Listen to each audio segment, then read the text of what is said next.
प्रतीक्षाच cooking पॉईंटमध्ये तुम्हा सर्वांचं स्वागत आहे. नमस्कार मंडळी, आज आपण बनवणार आहोत सगळ्यांच्या आवडीचे गरमागरम कांदा पोहे. सकाळची सुरुवात जर छान करायची असेल तर कांदा पोहेपेक्षा बेस्ट काहीच नाही. हलके, चविष्ट आणि पटकन तयार होणारे कांदा पोहे आज खास तुमच्यासाठी. घरगुती स्टाईलमध्ये अगदी झटपट तयार झालेले कांदा पोहे बघा किती सुंदर दिसत आहेत. व्हिडिओ तुम्ही शेवटपर्यंत बघा. तर चला लगेचच आपण रेसिपीला सुरुवात करूया. साहित्यामध्ये आपल्याला बारीक कापलेला कांदा, मटार, बटाटा, हिरवी मिरची, कोथिंबीर आणि कढीपत्ता घ्यायचा आहे. पोहे छान आपण भिजवून घेणार आहोत. आपल्याला जाड पोहे वापरायचे आहेत.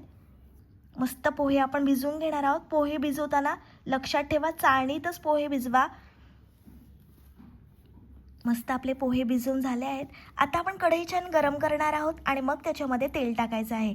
तेलाचा वापर आपल्याला जास्त करायचा नाही, कारण हे पोहे आपल्याला खूप हेल्दी बनवायचे आहेत. मुलांना डब्यासाठी आणि मोठ्यांना नाश्त्यासाठी एकदम परफेक्ट असा हा पर्याय आहे. तेल छान गरम झाल्यानंतर त्याच्यामध्ये आपल्याला मोहरी, जिरं, कढीपत्ता, हिरवी मिरची आणि कांदा टाकायचा आहे.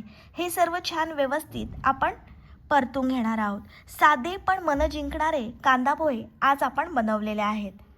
प्रत्येक घासात घरची चव आणि प्रेम असलेले कांदा पोहे छान आपण हे व्यवस्थित परतून घेऊया. लालसर रंग येईपर्यंत कांदा मस्त आपल्याला परतून घ्यायचा आहे. लहानांपासून मोठ्यांपर्यंत सर्वांना आवडेल अशी ही भन्नाट पोह्याची रेसिपी आहे. पोहे बनवण्याची प्रत्येकाची पद्धत वेगवेगळी असते, पण मी याच्यामध्ये मटार घालणार आहे, त्याच्यामुळे पोहे खूप स्वादिष्ट होणार आहेत. आता आपल्याला त्याच्यामध्ये बटाटा टाकायचा आहे. बटाट्याच्या मी पातळ फोडी करून घेतल्या आहेत, म्हणजे बटाटा लवकर शिजण्यास मदत होईल. मस्त आपण बटाटासुद्धा कांद्यामध्ये परतून घेऊया. साधे पण मन जिंकणारे कांदा पोहे आज आपण बनवतो आहेत. चहासोबत खायला एकदम परफेक्ट असा आजचा आपला स्पेशल नाश्ता आहे. आता आपल्याला त्याच्यामध्ये मटार टाकायचे आहेत. मटार छान आपण बटाट्यामध्ये परतून घेणार आहोत. थोडेसे हिरवे मटार घातले की पोह्याचा रंग आणि चव दोन्ही खुलून दिसतात. मटारमुळे पोहे अजून जास्त भरगच्च आणि पौष्टिक होतात. प्रत्येक घासात मटारची गोडसर चव लागली की पोहे अजूनच भारी वाटतात. हिरवे मटार घातल्यावर पोहे दिसायलाही एकदम भारी दिसतात. मटारमुळे साधे पोहे पण स्पेशल वाटायला लागतात. तुम्ही एकदा मटार घातलेले पोहे बनवून बघा, चव विसरणं अशक्यच. आणि या पोह्याची चव तुम्हाला शब्दात सांगता येणार नाही, काल लगेच तुम्हाला समजेल. म्हणून अशा प्रकारे एकदा तुम्ही पोहे बनवून तर बघा. थोडीशी मटारची भर म्हणजे चवीत एकदम जबरदस्त असा ट्विस्ट. मुलांनाही मटार घातलेले पोहे खूप आवडतात. आता आपण त्याच्यामध्ये चवीप्रमाणे मीठ घालणार आहोत. पुन्हा मस्त छान आपल्याला एकजीव करून घ्यायचं आहे. मटारमुळे पोहे अधिक हेल्दी आणि पोटभरीचे होतात.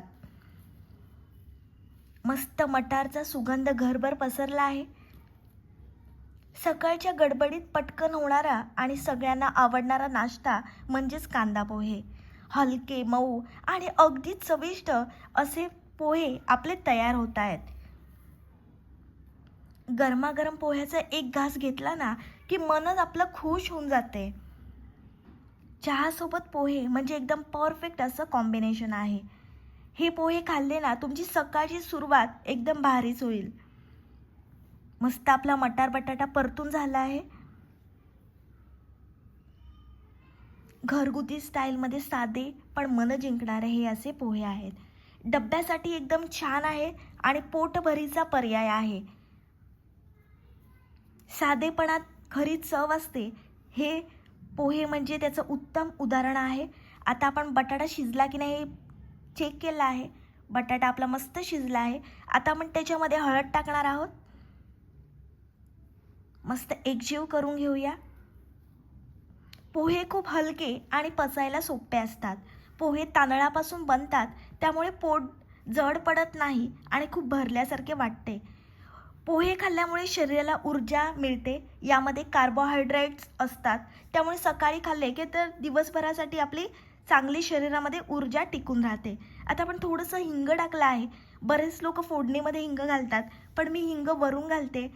फोडणीमध्ये हिंग घातल्यामुळे ते जळून जाते, म्हणून मी हळद टाकल्यानंतर हिंग टाकते. तुम्ही अशा प्रकारे पोहे बनवून बघा. पोह्यांमध्ये लोह असते. पोहेमध्ये लोह असते त्याच्यामुळे रक्तासाठी खूप फायदेशीर आहे. विशेषतः महिलांसाठी खूप उपयुक्त आहे. आता आपण त्याच्यामध्ये भिजवलेले पोहे घालणार आहोत. वजन नियंत्रणासाठी पोहे खूप फायदेशीर आहे. हलके आणि कमी तेलात बनवले तर वजन सांभाळण्यासाठी मदत होते. मी 2 चमचे वरून साखर घातली आहे. पुन्हा कोथिंबीर घातली आहे. कोथिंबीरमुळे पोह्याची चव आणखी दुप्पट होते. छान आपण एकजीव करून घेऊया. बऱ्याच वेळा लोक पोहे बनवतात पण त्यांची साखर पूर्णपणे विरघळत नाही. असं होऊ नये याच्यासाठी आपण पोहे घातल्यानंतर लगेचच साखर टाकायची आहे. साखरेचे प्रमाण जास्त ठेवू नका, नाही तर पोहे खूप गोडसर होतात. पोह्यामध्ये खूप फायबर असते. आपण त्याच्यामध्ये कांदा मटार घालतो त्याच्यामुळे फायबर वाढते आणि पोट आपलं जास्त वेळ भरलेलं वाटतं. म्हणून सकाळच्या न्याहारीसाठी तुम्ही जरूर हे पोहे ट्राय करा. पौष्टिक, एकदम पौष्टिक असे पोहे असतात. त्यात भाज्या असतात, कढीपत्ता असतो, आपण वरून लिंबू घालतो, त्याच्यामुळे पोषण मूल्य अजूनच दुप्पट होते. मस्त रंग आलेला आहे आणि पोह्यांचा खमंग सुवास घरभर दरवळला आहे. लो कॅलरी नाश्ता म्हणजेच गरमागरम पोहे.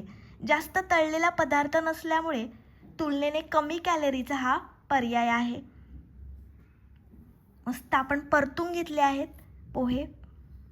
छान रंग आला आहे. या रंगावरूनच तुमची भूक वाढेल. वरून पुन्हा आपण थोडीशी कोथिंबीर घालणार आहोत. जबरदस्त झालेत आपले पोहे. 2 मिनिटांसाठी आपण एक वाफ देऊया पोह्यांना, म्हणजे साखर आपली पूर्णपणे विरघळून जाईल आणि छान वाफ येईल. मस्त वाफ आली आहे.